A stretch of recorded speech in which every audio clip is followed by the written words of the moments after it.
All right, good morning, everyone. Thank you so much for joining this session. My name is Mohit. I'm a developer advocate here at Salesforce. And before I begin, there is a forward-looking statement here. So, I might show some things which are forward-looking, might not be there yet, but please make your purchasing decisions based on features that are currently available in our product. So first I want to take a moment and say thank you. Thank you for pushing us, helping us innovate better, and for everything that you do as a community. All right, so today our session is around building agentic workflows. How many of you are developers here?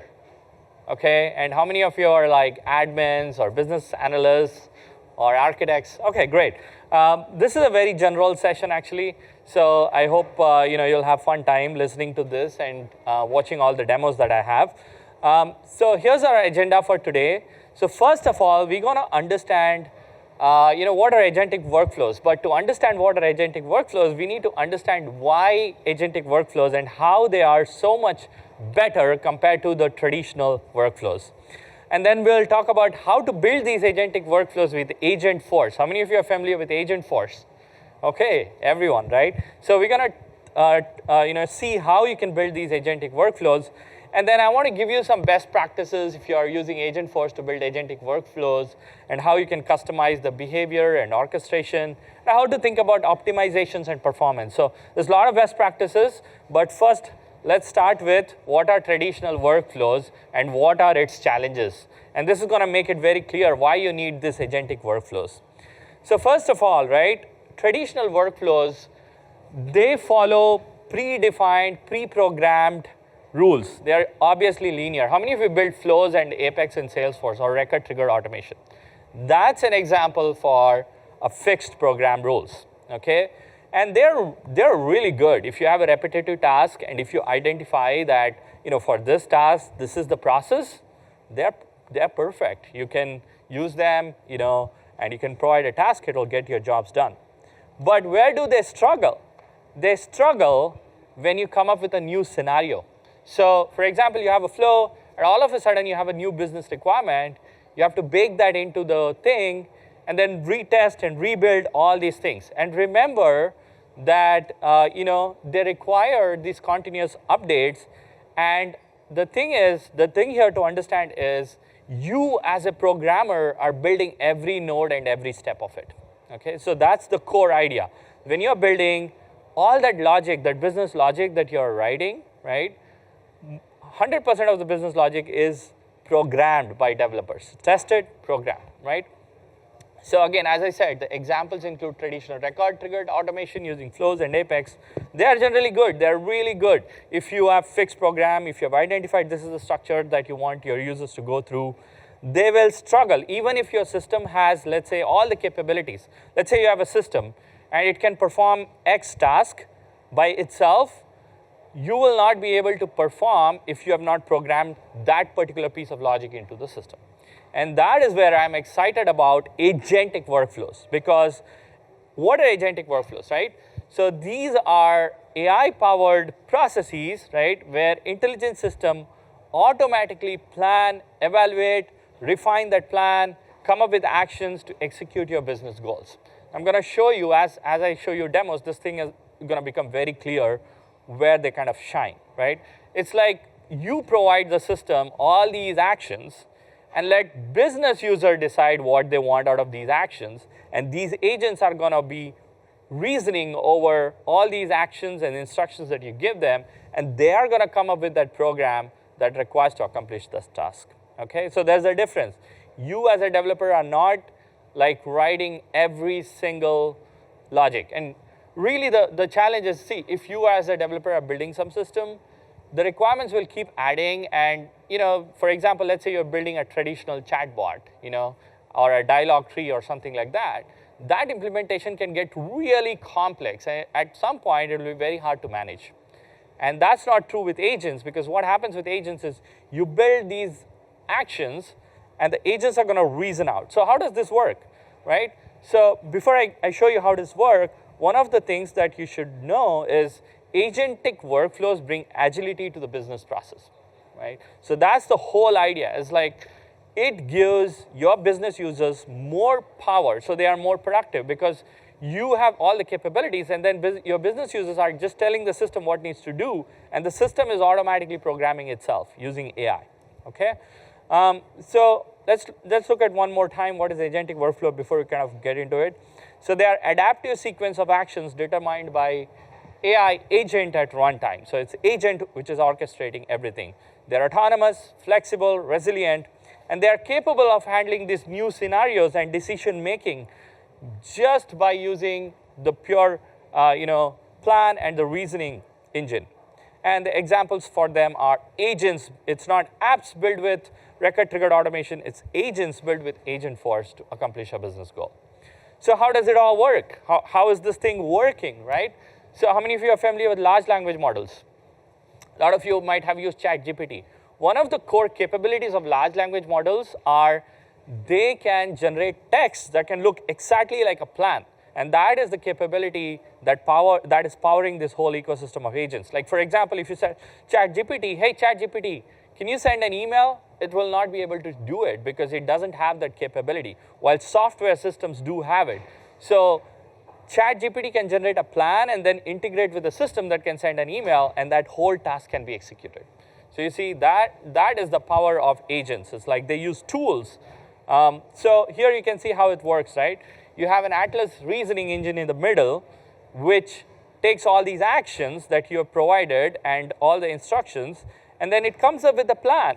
It comes up with what actions it is required to accomplish a certain task.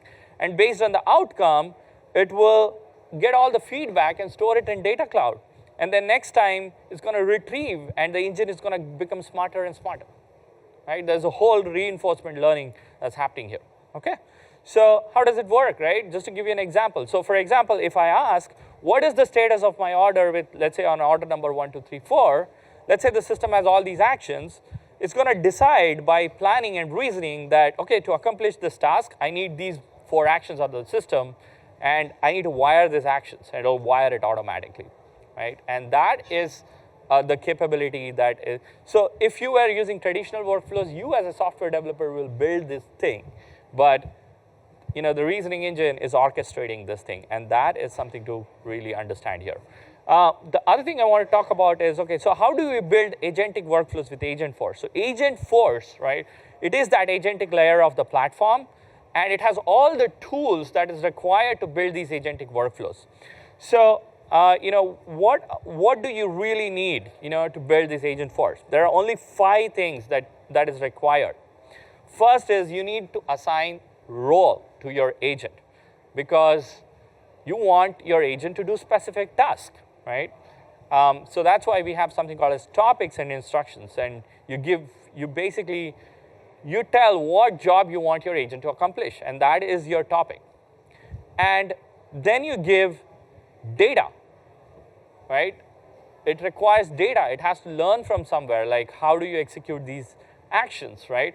So the data could be a knowledge, it could be your file, it could be rows of data that you have in Salesforce today. It could be objects, it could be records, right? So that's all the knowledge. It's the metadata that is there in the Salesforce. So that's all the knowledge. And then actions. This is where you as a developer come in, because now you're building these actions in flows, in Apex, in prompt templates, via APIs. These all become actions. So really, your role has not changed as a developer. It's just that you're building these actions now, and the AI is orchestrating the things for you. But you still are building that actions, and these actions are nothing but the tools that these agents are going to use. And then finally, the guardrails, right?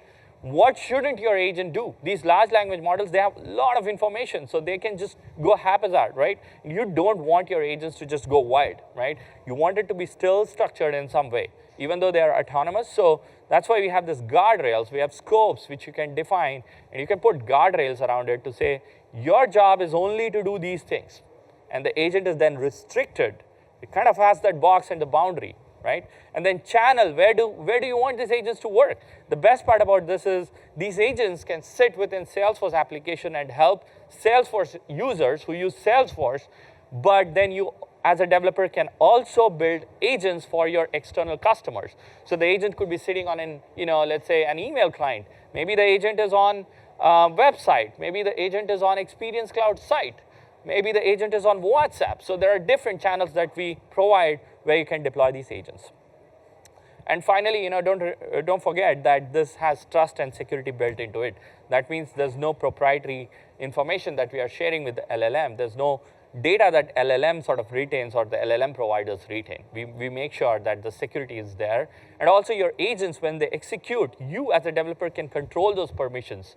So that way they are not just going and doing random stuff. And there's whole governance and monitoring built into the system so you can monitor these agents. All right, so with that, I want to start off by showing a demo of Agentforce. I know a lot of you would have already done. How many of you did hackathons that last night? Okay, a few of you. Okay, those of you who have done, you'd have played extensively now with Agentforce. For the rest of you, I want to take a moment and show you Agentforce. So this is Agent Builder, okay? And this is where you build your agents, test it, and then activate it for different user interfaces. So here I have an agent. So the agent that we are going to look at today is, the use case that I have for you today is, imagine this food delivery services apps like DoorDash or Uber. So we have an equivalent of that called Pronto.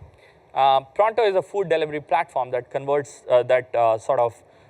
bridges these merchants who are providing these food services or vendors to the customers. So that's the use case today. And if you think about that the way the platform delivers these services, there's a lot of business process in it, right? Like, for example, if you want to onboard the merchants, you have to provide support to all these merchants, right? If you're a food delivery platform, you have to provide support to these merchants, and then you have to provide support to your customers. And you have to onboard these merchants on these platforms. So there's a lot of business processes. So what I want to show you is these business processes, how you can convert these processes into agentic workflows in Agent Builder, and then how you can come up with different agents, okay? So here we have an agent, and this agent is Agentforce default, as it says, and this is for your internal users. So this agent is for internal users.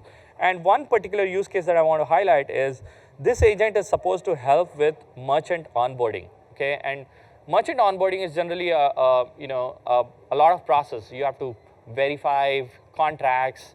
You have to look for certain obligations here. You have to verify whether the merchant has food certification, they have business licenses. And sometimes you might also need to assign a specialist that can cater to merchants' request, right? So let me show you the interface here. So the interface that I want to show you today is, let's go to this merchant app that I have.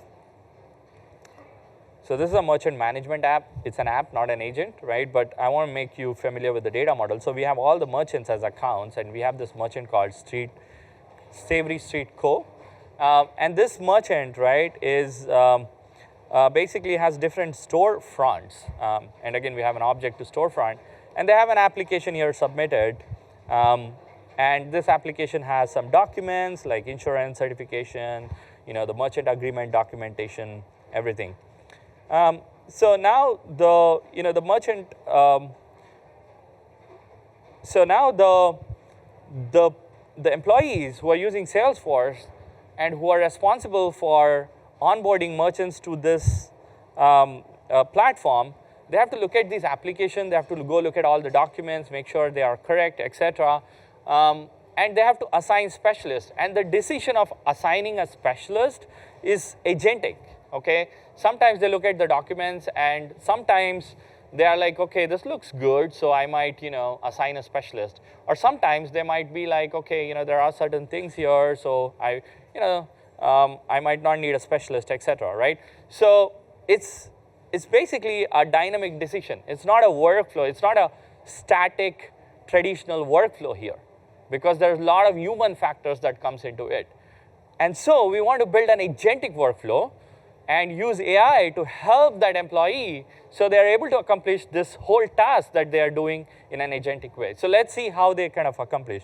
So I have a topic called merchant onboarding here, and this is the topic that I was talking about.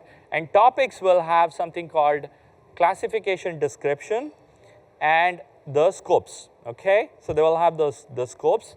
Scope is basically how you put guardrails. Classification description, so when the user submits a prompt, based on the intent of the prompt, we classify them into one of these topics, right? And the reason why we do this is because now it's very easy, for the system to understand, okay, this particular thing that the user is asking, it belongs to a specific topic, and now I need to execute only these actions, you see? So instead of like having thousands of actions and having the agent to go through all the thousands of actions to decide which one to pick, it's smarter to categorize them into topics and then first select the topic and then execute the actions underneath. So this is an onboarding topic, as you can see. And let's assume that, and there is another topic here called certifications, like licenses and certifications.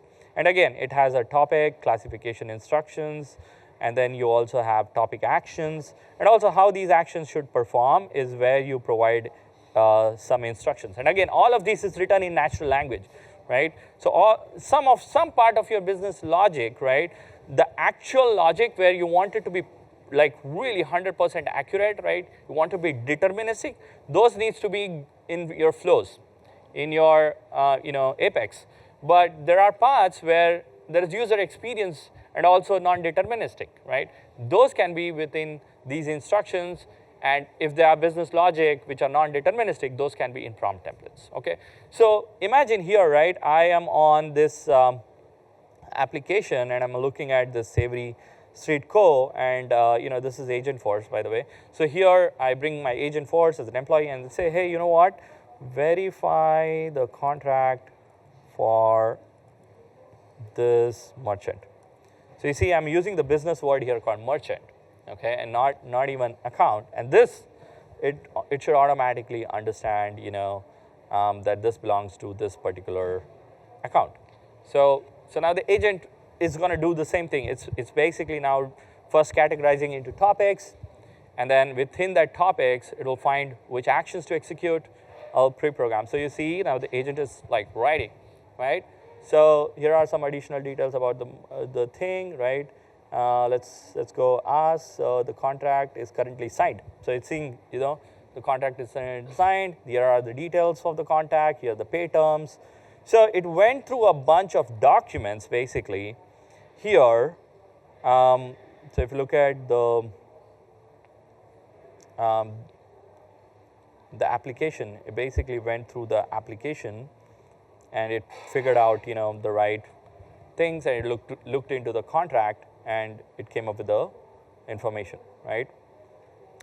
Let's keep, and it will also suggest certain things. Now let's keep asking for some other things that I need, and this time I'm going to use Agent Builder because we can see this in action, right? So I'm going to say find, let's say, does the store.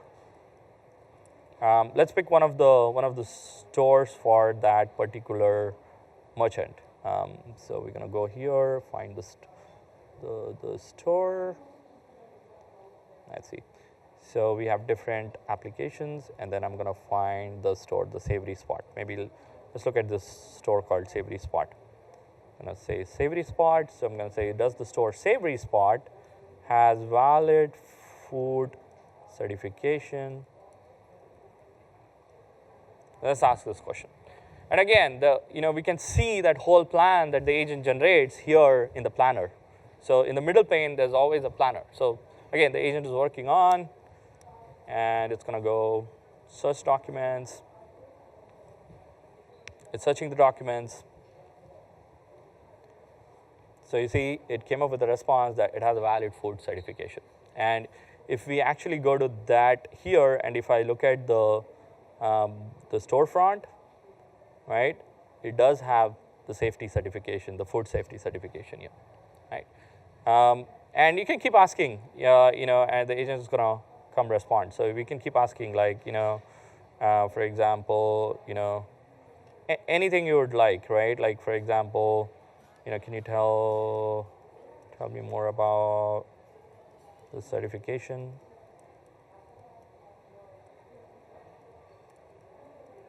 So instead of letting people like go through this, the agent can itself like reason over these documents. And you see it's streaming, it's writing, right? The other thing to look at is, now you might ask me like, hey, what is agentic about it, right? Like what is agentic about this, right? So imagine that you had a requirement which said, for example, if these if there are any missing documents, then assign an onboarding specialist. Let's say this is what, let's say this is one of the requirements that just got in there. Like, it's a requirement just came from the top executive saying, hey, this is what I want. Like this is what I want, right? Now you as a developer don't have to go and build it because the system knows how to find food certification. System knows how to assign an onboarding specialist. So you see there is a topic here called merchant onboarding, and the system already has this capability. So if I go here, show you the action, so it has an ability to assign onboarding specialist. It has the ability to find these missing documents already. So the system should be able to now just automatically do it without you having to go write that logic. So for example, if I say, find missing documents for the merchant, so merchant name, because we are doing here in this one, we will need to provide the merchant details. So sorry for moving around here and there. Let's see. Let me find a merchant. I think the merchant name was, that's the thing why you need to build shortcuts, but here we go. Let's find some accounts in the system. Savory Street Go. So I need, so I'm gonna say, hey, find missing documents for Savory Street Go, merchant, and if documents are missing, then assign an onboarding specialist. Assign an onboarding specialist. Now this assigning of onboarding specialist, let's see how the agent does. So this assigning of an onboarding specialist is a deterministic flow, okay? And this document checking that I have is a non-deterministic process built using prompt templates, okay? So I'm gonna see. So you see, people came up with the requirements, and you see it found that there is this missing document, and an onboarding specialist is being sort of assigned. So if you go back to that particular account here, Savory Street Co., we should look at the application, right? Okay, so it did not for some reason assign that thing. So I think it requires the application. So assign an onboarding specialist.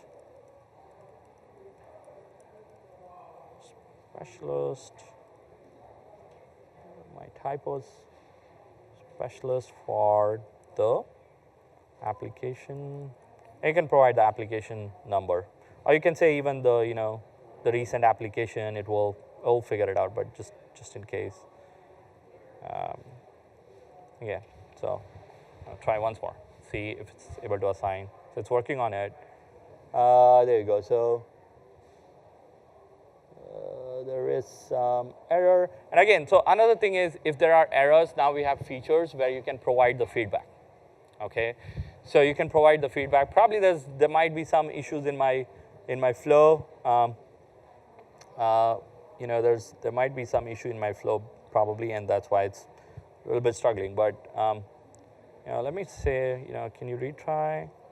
Can you retry by querying the recent application for the merchant, then provide the merchant name here again, Savory Street Co., and assign the specialist.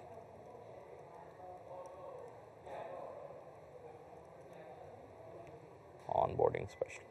Let's retry to see, if it has more context. The best part is you can always go back and forth with it.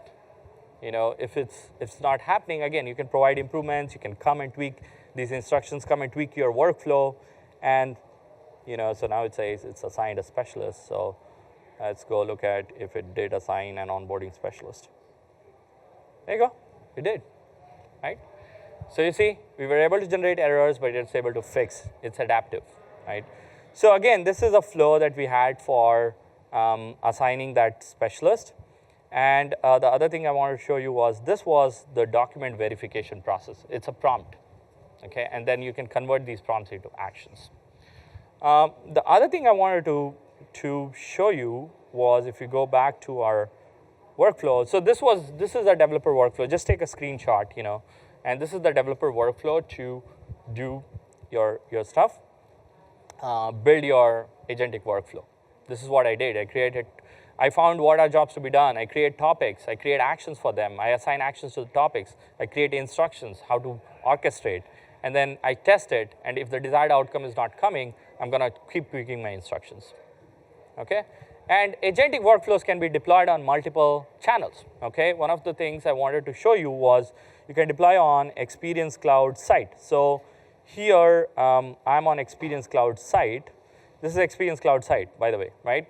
And this is for your end customers. Let's say for merchants, I have the site, and I want to provide them, an agent experience. That means they should be able to go and do some of their tasks through this agent, right? So the agent is going to come back here. So the agent is coming. Here you go. The merchant support agent joined. So it says, hey, I'm an AI assistant. How can I help? So I, as a merchant, am going to say, hey, I want to reduce prices. Reduce prices of menu items. So now the agent is going to come back and ask me for certain validation. So it's going to say, hey, sure, yeah, I need to verify your account, right? So my account is Urban Eats Delivery. This is my account. And then it asks for the code, which is secret, which is Urban 10. Oh, sorry, it's Urban Eats Collective. But I really wanted to test if it shouldn't allow. See, it is not allowing because you have to be like really correct. So I'm going to say Urban Eats Collective this time. There you go. Now it should ask me some more questions. So you can guide your users, and this is a better user experience definitely for your users because now they are able to express themselves. So you can say, I found the storefronts, please select the storefront and specify which menus you would like to update. So I'm going to say third one, and I want to update the dinner menu prices. So I'm going to say third and dinner menu. Again, what is powering all this is flows behind the scenes. And these are all not like hard-coded or wired together by developers. These are just instruction-based, and the agent is just orchestrating things for us, right? So how much would you like to reduce? It says 10, and you should see in real time, it's going to reach out to Salesforce, find that objects, because this is a flow, and the prices have been reduced, right? So I'm going to say, else do you need anything else? No, thank you. Thank you so much for helping. So now this is going to automatically come and acknowledge that, yeah, have a great day, and the agent left, right? So this is one of the things that I want to show you, that agents can be deployed on various channels. This is just an example, but you think about other channels too. We have all the integrations built into it. And agentic workflows can be triggered from record-triggered flows, okay? So what does it mean? They can be headless. So let me show you an example of that. So let's pull this application. Let's assume this is like not assigned for a sec here. Bear with me. And so this is an application, right? Now, I want to do certain structured steps here, like assigning an onboarding agent, finding these missing documents, doing that contract analysis, all of them on a record-triggered automation. And I want agent to orchestrate this thing. I don't want to, hard code this because I know there's an agent that does all these capability. So I've built a flow. So I'm going to say, hey, let's do an AI review of this. I want AI to take some part of my job and sort of help me with doing this one round of review. Okay, so I just changed that field review to AI, and you know what happened behind the scenes? There is this flow that I've written, which invokes an agent, and there is this time-based workflow that got created. So let me see if I can show you that piece of workflow. So here's that workflow. So you see, it's pretty simple, actually. This is an action that we have recently created, where what you can say is, you can just write natural instructions and provide what things to be done, instead of you as a developer doing all these things. You just describe in natural language what you want, and then let your agent do it, and then I'm updating that response back in a field called AI-generated review. For ethical purposes, I named the field as AI-generated review, so people working with it knows that this is AI that's doing the stuff, right? So now we have this time-based workflow. Let's search. So that's executed now. So let's see it in action. So you see that thing actually assigned an onboarding specialist, and here is all the things that it did. It verified the contract. It also find the missing sections of the clause. It find the documents that are submitted, documents that are missing. There you go. So that is thing. I want to remind one thing is there are considerations when you are doing this triggers is one of the considerations I would say is make sure that you don't, it makes an API call behind the scenes, okay? So make sure that, and these are not bulkified, so make sure that when you're doing a bulk data upload, you're not running, hundred thousands of these agents because of course cost. Second thing is, you don't want to be doing these things in bulk. We'll have bulk capabilities later, but one-off user action, it's perfect, okay? And the last thing that I also wanted to show you is agentic workflows can be accessed from any app or workflow via agent APIs without UI constraints. So how about we take a demo of this scenario too. So imagine that the Pronto, which is an app in my agent in my use case, they're sending an email here saying, hey, these are all your orders. And now I, as a customer, want to update payment. And agents have that capability to, let's say you have an action which helps to update the payment thing, right? You can bake that flow right here. So when I click on this is an app that I built in, using agent APIs. So here I can send this and say, hey, I want to update the payment method for this order. And the agent is going to think, again, these are all agents that are built in my system. It's going to think and say, OK, first I need to verify you. So let's verify. Let's provide the details so that matches the details in CRM. So I am Alex Morgan. I'm going to provide my Pronto number, OK? And then it's going to come back and say, hey, these are the credit card information I have you on the file. Which one do you want to change or update? So you see, it came back. And the thing is, because we are using APIs, we can roll our own UI on top of it, right? So we're going to say, hey, yes, I want to update Amex, update Amex to, or say Amex, and I would say expiration date is now, let's say, let's say 28, okay? And let's send it.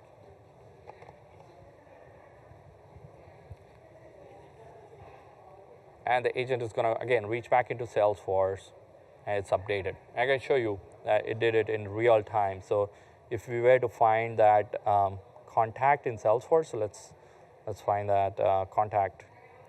So let's go back to contacts here in Salesforce. Go to one of these contacts. Sorry, this was not the contact. I think it was Alex Morgan. So Alex Morgan, go here. If you look at his payment methods, if you look at the Amex card, if you look at his expiration date, it went and, oh, sorry, this is not the org, probably. It's connected to a different org, by the way. It's connected to different org, so it did update there. Okay, so with that, that's our Agent APIs demo. So let's get into the section of best practices for building agentic workflow. So what are some of the best practices, right? I would say start simple. Identify a process that's a little more dynamic. Your business wants agility there. Try experimenting with that process. Start simple, maybe 3 or 4 actions, maybe a couple of topics. That's how you start. Provide quality data. Make sure that you're not sending any data which is not correct, because then the agents are not going to be they'll not have accuracy. And then design clear actions, okay? That's very important. Like actions that you saw just working in my org because they are clearly designed. And then write topic classification descriptions and scopes. These are very important to be able to write those descriptions really well.